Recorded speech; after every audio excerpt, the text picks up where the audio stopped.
ವಾಹನ ಮತ್ತು ಬೈಕ್ ಸವಾರರಿಗೆ ಮೃತ್ಯು ಕಂಟಕವಾಗಿ ಕಾಡುತ್ತಿರುವ ರಸ್ತೆ ಗುಂಡಿಗಳು. ರಸ್ತೆ ಸುಧಾರಣೆಗೆ ಬಂದ ಅನುದಾನವನ್ನ ಕಳಪಿ ಪ್ಯಾಚ್ ವರ್ಕ್ ಮಾಡಿ ಹಣ ಲಪಟಾಯಿಸಿದ ಅಧಿಕಾರಿಗಳು. ಇದು ಎಲ್ಲಿ ಅಂತೀರಾ? ಹಾಗಾದ್ರೆ ಈ ಸ್ಟೋರಿ ನೋಡಿ.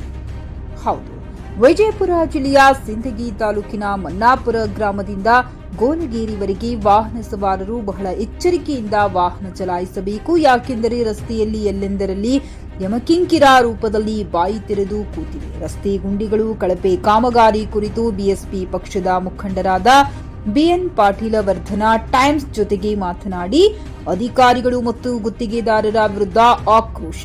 ಹೊರ ರಸ್ತೆಯ ಪ್ಯಾಚ್ ವರ್ಕ್ ಕಾಮಗಾರಿ ಸಂಪೂರ್ಣ ಕಳಪೆ ಕಾಮಗಾರಿಯಾಗಿದ್ದು, ಇದು ದುಡ್ಡು ಕೊಳ್ಳೆ ಹೊಡೆಯಲು, ಬಿಲ್ ತೆಗೆಯಲು ಮಾಡಿದ ನಾಮಕಾವಸ್ಥೆ ಕೆಲಸ ಇದಾಗಿದೆ ಎಂದು ಭ್ರಷ್ಟರ ಮತ್ತು ಸಮಾಜಘಾತಕರ ವಿರುದ್ಧ ನಮ್ಮ ಹೋರಾಟ ನಿರಂತರ ಎಂದು ಎಚ್ಚರಿಕೆ ನೀಡಿದರು.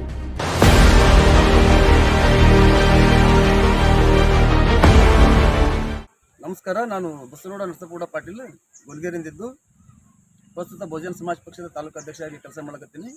ಈಗ ವಿಷಯ ಏನಪ್ಪ ಅಂತಂದ್ರೆ, ಸಿಂದಗಿದಿಂದ ಶಾಪುರ ರಾಜ್ಯ ಹೆದ್ದಾರಿ ಇದರ ಒಂದು ರಸ್ತೆ ಗುಂಡಿ ಮುಚ್ಚುವ ಒಂದು ಕೆಲಸ ಅಂದ್ರೆ ಪ್ಯಾಚ್ ವರ್ಕ್ ಮುಚ್ಚುವ ಕೆಲಸ ಕಳೆದ 7-8 ತಿಂಗಳಿಂದ ಮಾಡಿದ್ದು ಸಂಪೂರ್ಣ ಬೋಗಸ್ ಕೆಲಸ ಮಾಡ್ಯಾರ. ಕಳಪೆ ಮಟ್ಟದಲ್ಲಿ ಕೆಲಸ ಮಾಡೋದ್ರಿಂದ ಅವೆಲ್ಲ ಗುಂಡಿಗಳು ಹಾಗೆ ಉಳಿದಾವ. ಇದರಿಂದ ರಸ್ತೆಯಲ್ಲಿ ತಿರುಗಾಡ್ತಕ್ಕಂಥ ಎಲ್ಲ ವಾಹನಗಳಿಗೆ ತೊಂದರೆ ಆಗ್ಲಕತ್ತದ. ಅದು ಸಹ ಮಳೆಗಾಲ ಇರೋದ್ರಿಂದ ಅವೆಲ್ಲ ಗುಂಡಿಗಳು ಹಾಗೆ ತೆರೆದಿರೋದ್ರಿಂದ ನೀರು ಎಲ್ಲ ಆ ಗುಂಡಿಗಳಲ್ಲಿ ನಿಂತು ಗುಂಡಿ ಯಾವುದು ರಸ್ತೆ ಯಾವುದು ಅನ್ನೋದು ಜನರಿಗೆ ಗೊತ್ತಾಗಲಾರ ಸಂಬಂಧ ಆಕ್ಸಿಡೆಂಟ್ ಆಗೋಂಥ ಪ್ರಕರಣಗಳು ನಡೆದವ. ಮತ್ತು ಈಗಾಗಲೇ ಆಕ್ಸಿಡೆಂಟ್ಗಳು ಸಂಭವಿಸಿ ಹಲವಾರು ಜೀವ ಹಾನಿಯಾಗಿದ್ದು ಅದ.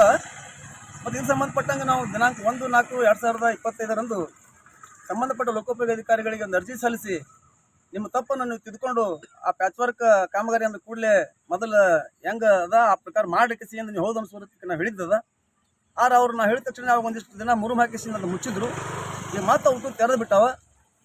ಆದ್ರೆ ಅದಕ್ಕೆ ಸಂಬಂಧಪಟ್ಟಂಗೆ ಮೊನ್ನೆ ದಿನಾಂಕ 25/7/2025 ಜಿಲ್ಲಾ ಲೋಕೋಪಯೋಗಿ ಅಧಿಕಾರಿಗಳು ಇಲ್ಲಿ ಭೇಟಿ ಕೊಟ್ಟಿದ್ದದ. ಅವ್ರ ಗಮನಕ್ಕೂ ಬಂದಿದ್ದದ. ಈ ರಸ್ತೆ ಗುಂಡಿಗಳು ಯಾವ ಪ್ರಕಾರ ತೆರೆದು ನಿಂತವಪ್ಪ ಅಂತಂದ್ರೆ, ಯಾವುದೋ ಒಂದು ರಸ್ತೆ ಗುಂಡಿ ಮುಚ್ಚಲಾರ್ದೇ ಬಿಲ್ ಎತ್ತುವುದರಿಂದ ಎಲ್ಲ ಗುಂಡಿಗಳು ಹಾಗೆ ಅದಾವ ಮತ್ತು ಇಷ್ಟು ಅಗಲಾಗ್ಬಿಟ್ಟಾವ ಈಗ. ಅದರಿಂದ ಕೂಡಲೇ ಸಂಬಂಧಪಟ್ಟವರು ಶಾಸಕರು ಹಿಡ್ಕೊಂಡು ಎಲ್ಲ ಅಧಿಕಾರಿಗಳು ಎಚ್ಚೆತ್ತುಕೋಬೇಕು. ಮತ್ತು ಬರೀ ಅಭಿವೃದ್ಧಿ ಬರೀ ಭಾಷಣ ಮಾಡೋದ್ರಾಗ ಇರುವುದಿಲ್ಲ. ಈ ರಾಜ್ಯ ಹೆದ್ದಾರಿಗಳನ್ನೆಲ್ಲ ಸುಸ್ಥಿತಿಯಲ್ಲಿ ಇಡಬೇಕು, ಜನರ ಜೀವ ರಕ್ಷಣೆ ಮಾಡಬೇಕು ತಿಳ್ಕೊಂಡು ನಾವು ವಿನಂತಿ ಮಾಡ್ತಾ ಇದ್ದೀವಿ. ಈ ರಸ್ತೆ ಪರಿಸ್ಥಿತಿಯನ್ನು ನೋಡಿ ನೀವು ಯಾರೋ ಸಂಬಂಧಪಟ್ಟ ಅಧಿಕಾರಿಗಳಲ್ಲಿ ಶಾಸಕರಲ್ಲಿ ಇದಕ್ಕೆ ಗಮನ ಹರಿಸಿ ಒಂದು 8-10 ದಿನಗಳಲ್ಲಿ ಈ ರಸ್ತೆ ದುರಸ್ತಿ ಕಾರ್ಯವನ್ನು ಕೈಗೆತ್ತಿಕೊಳ್ಳದೆ ಹೋದರೆ ನಾವು ತಾಲೂಕಾ ಬಹುಜನ ಸಮಾಜ ಪಕ್ಷದ ವತಿಯಿಂದ ರಸ್ತೆ ತಡೆದು ಮುಂದಿನ ದಿನಮಾನಗಳಲ್ಲಿ ಒಂದು ಉಗ್ರವಾದ ಹೋರಾಟ ಕೇಳಬೇಕಾಗ್ತದೆ ತಿಳ್ಕೊಂಡು ನಾನು ಈ ಮೂಲಕ ಹೇಳಕ್ಕೆ ತಿಳಿಸ್ತಾ ಇದ್ದೇನೆ.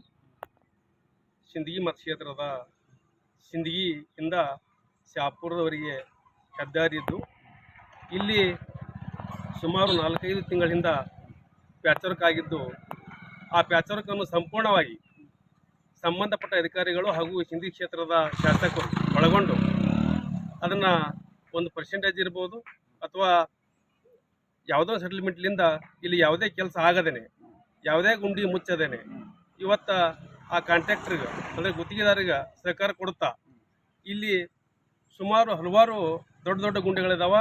ಇದು ಮಳೆಗಾಲ ಇರೋದ್ರಿಂದ ಇಲ್ಲಿ ಮಳೆ ಬಂದಾಗ ನೀರು ನಿಂತು ರಸ್ತೆ ಯಾವುದೋ ಮತ್ತು ಗುಂಡಿ ಯಾವುದೋ ಗೊತ್ತಾಗದೆ ಹಲವಾರು ದ್ವಿಚಕ್ರ ವಾಹನದ ಸವಾರರು ಇಲ್ಲಿ ಸಾವನ್ನಪ್ಪಿದ್ದಾರೆ.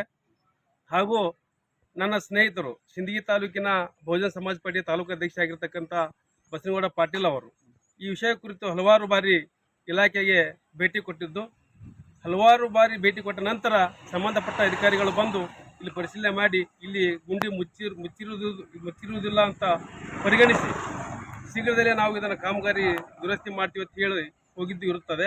ಆದ್ರೆ ಈ ಗುಂಡಿಗಳನ್ನು ಮುಚ್ಚದೇ ಹೋದ್ರೆ ಬಹುಜನ ಸಮಾಜ ಪಾರ್ಟಿಯ ಸಿಂದಗಿ ತಾಲೂಕಾ ವತಿಯಿಂದ ಹಾಗೂ ಇನ್ನಿತರ ಪ್ರಗತಿಪರ ಸಂಘಟನೆಗಳನ್ನು ತೆಗೆದುಕೊಂಡು ನಾವು ಈ ಹೆದ್ದಾರಿಯನ್ನು ಬಂದ್ ಮಾಡ್ತೀವಿ ಅಂತ ಹೇಳಿ ಈ ಮುಖಾಂತರ ನಾವು ಇಲ್ಲಿ ತಿಳಿಸಿಕೊಳ್ತೀವಿ. ಒಂದು ವೇಳೆ ನಮ್ಮ ಬೇಡಿಕೆ ಈಡೇರದೇ ಇದ್ದರೆ ಈ ಹೆದ್ದಾರಿಯನ್ನು ತಡೆದು ನಾವು ಉಗ್ರವಾಗಿ ಹೋರಾಟ ಮಾಡ್ಲಿಕ್ಕೆ ನಮ್ಮ ಒಂದು ಪಕ್ಷ ಸನ್ನದ್ಧ ಅಂತ ಹೇಳಿ ನಾನು 2 ಮಾತು ಮುಗಿಸ್ತೇನೆ. ಜೈ ಹಿಂದ್, ಜೈ ಭಾರತ್.